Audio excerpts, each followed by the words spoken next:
Hello, I'm Elif and this is a recap for episode 47 of the series One Love, 24 hours after Turkey and before dubbed for TV. Olev attacks Panbeh and says, "It was you. It was your doing."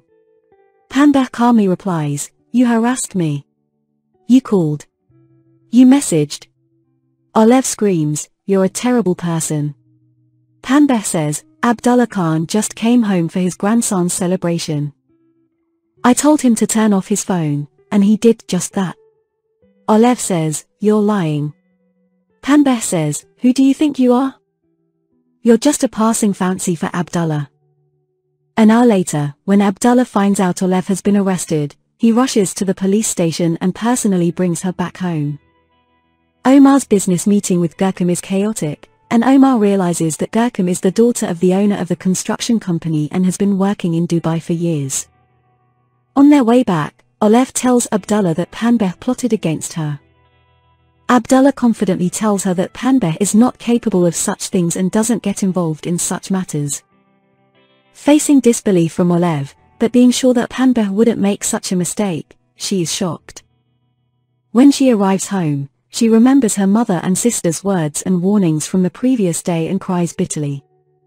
The next morning, Abdullah goes to Panbeh and asks her to withdraw her complaint. They argue, and Panbeh tells her children about the incident with Olev. When Doa hears this and realizes her aunt was arrested yesterday, she is shocked. Panbeh says, "I'll drop the complaint on the condition that you also withdraw your divorce request." Doa goes to her mother's house and tells her and her grandmother everything. They are shocked but cannot believe Olev would do such a thing. Doa and Kızılcık convince Sonmez to visit Olev and stand by her.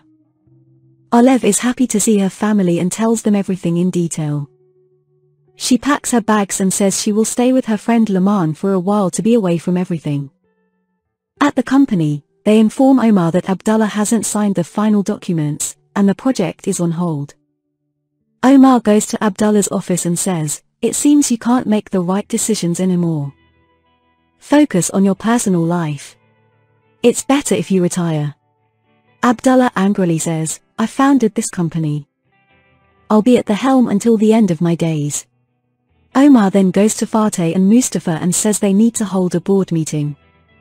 Fateh asks, "Are you talking about sidelining my father?" Mustafa and Fateh agree without hesitation. Mary tells Chayman that she likes someone, and Chayman, knowing she means Metahon, tells her to speak her heart out and then leaves them alone when Metahon arrives. Mary hesitantly tells Metahon that she likes him. Metahon, feeling uncomfortable and awkward, says, "I don't look at you like that."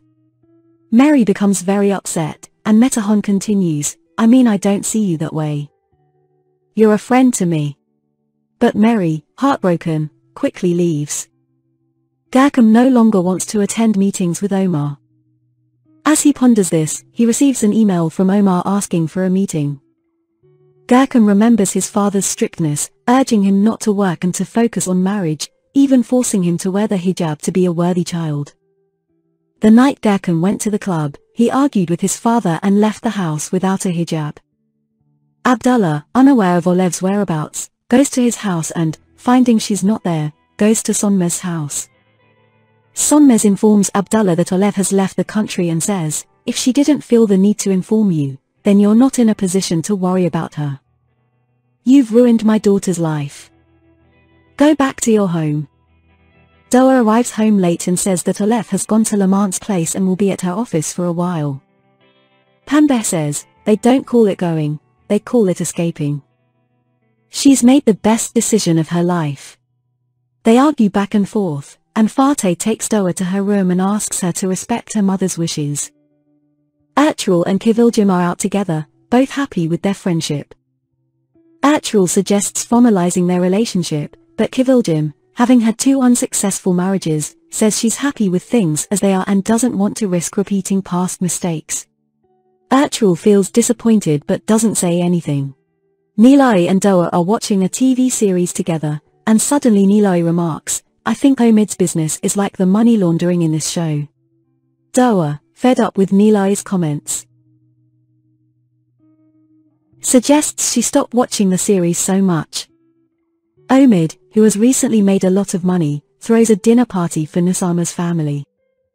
When he invites Abdullah, he mentions the past when Abdullah wasn't too fond of him, saying he still remembers the things Abdullah said before proposing. Abdullah reassures him, saying he remembers everything and expresses his happiness for his daughter's well-being. However, he advises Omid to be careful, reminding him that things that come too easily can also vanish quickly. Ruzgar promotes Nusama according to the plan, causing surprise among other employees. Nusama overhears two female employees talking about her, implying that Ruzgar promoted her out of revenge. Nusama confronts them, and when Kızılcık learns about the situation, she brings it up with Ruzgar.